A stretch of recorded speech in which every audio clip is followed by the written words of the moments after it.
April 3rd, 1882, the death of Jesse James. On this date, April 3rd, 1882, American outlaw, Confederate guerrilla, and all-around scumbag Jesse James was murdered at the age of 34.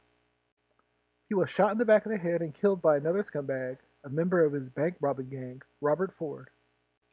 Jesse James became one of the most colorful Old West villains because of his wild life of robbing banks, shops, and stagecoaches during a 10-year period from 1866 to 1876, along with his trusted partner, older brother, and co-leader Frank James. During the Civil War, the brothers were members of Quantrill's Raiders, who were led by William Quantrill and Bloody Bill Anderson. The James gang became celebrities in the late 1800s due to their highway robbery exploits, and during the 20th century they were depicted as legends of the Old West due to Hollywood portraying them as Robin Hood-like anti-heroes, but in real life they were far from being so. Neither of them gave a dime to the poor or needy. By 1881, the gang was down to Jesse and his brother Frank, who had seen their gang lose members from botched robberies and prison, decided to retire, leaving him to find new members. Jesse James recruited the Ford brothers, Robert and Charlie, to become new members of his gang because he was planning on a huge train robbery. Robert Ford, however, had no plans to help Jesse James rob a train and secretly negotiated with Missouri Governor Thomas Crittenden to bring in the wanted outlaw, dead or alive. On April 3rd, 1882, the Ford brothers were hanging out with Jesse James in his home in St. Joseph, Missouri, when he decided to dust one of his picture frames. He put his gun on the table and turned his back to Robert, who pulled out his gun and shot him in the back of the head, instantly killing Jesse James.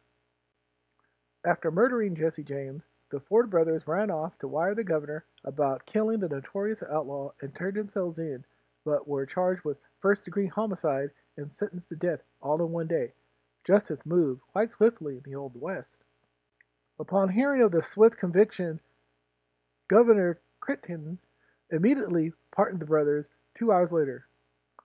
Life for Robert Ford after the murder of Jesse James wasn't the one he quite expected. He tried to market himself in sideshows and circuses as the man who killed Jesse James and reenacted the murder in front of crowds with his brother Charlie. Charlie Ford killed himself a few years later after he overdosed on morphine when he developed a terminal case of tuberculosis. Robert Ford spent the rest of his life looking over his shoulder because of his reputation as the man who killed Jesse James. Several people tried to take his life, along with a string of failed businesses and attempts to make himself into a celebrity. Robert met his end in 1892 when he was gunned down in his tent saloon he owned in Colorado by Edward O'Kelly. According to eyewitnesses, he walked up behind Ford and said, "Hello, Bob." When he turned around to see who called his name, O'Kelly pulled out his double-barrel shotgun and hit him with both barrels. Edward was then known as the man who killed Jesse James. He spent 10 years in prison and was released early due to a medical condition, along with a petition signed by over 7,000 people. 2 years later, he was killed by a policeman in Oklahoma City after threatening the local authorities to never try and arrest him.